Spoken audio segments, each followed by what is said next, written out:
पातळीवरचा खोटेपणा आजपर्यंत कधी बघितलेला नाहीये।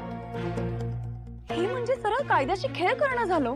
आणि तुम्ही मला सांगा, हे जर का असंच खोटे पुरावे सादर करत राहिले आणि कोर्टाने त्यावर विश्वास ठेवला तर मग मी कशी काय केस जिंकणार? भावना, अगं कोर्टात हे असंच असतं।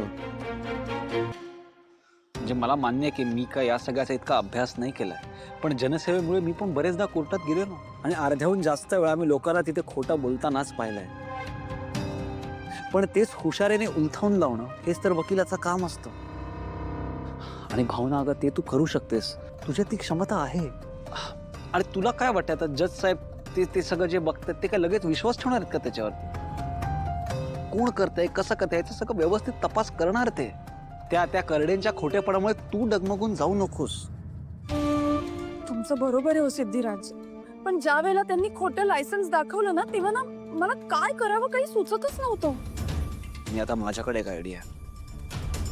आता आपण साक्षीदार उभे करायचे।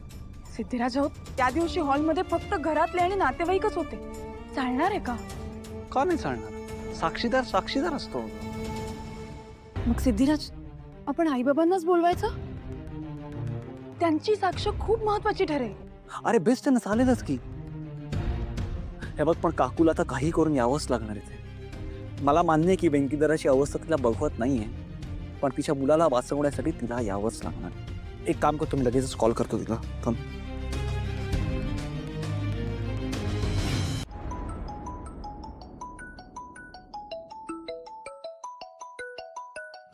सिद्धू, हा सिद्धू। हॅलो काकू, तुला आणि काकांना कोर्टात यावं लागणार आहे। तुम्हा दोघांनाही साक्ष द्यावी लागणार। कोर्टात? काकू अगं समजू शकतो, पण तुझ्या मुलाचा प्रश्न आहे। येशील ना? हो हो येते ना, असं काय विचारतो, अशी कशी नाही येणार मी? हा, मग तोही तात्काळ ताबडतोब निघा ग प्लीज। बर, मी यांच्याशी बोलते आणि ताबडतोब निघते। येत आहेत ते दोघं। आता हे बघ भावना, ते दोघं आल्यानंतर त्यांना काय प्रश्न विचारायचे ना, हे तू आत्तापासूनच ठरवून टाक। हा,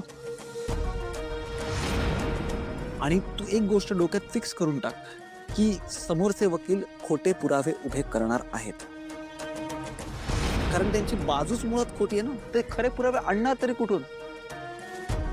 त्यामुळे तू त्या खोट्या पुराव्यांचा त्रास नको करून घेऊस।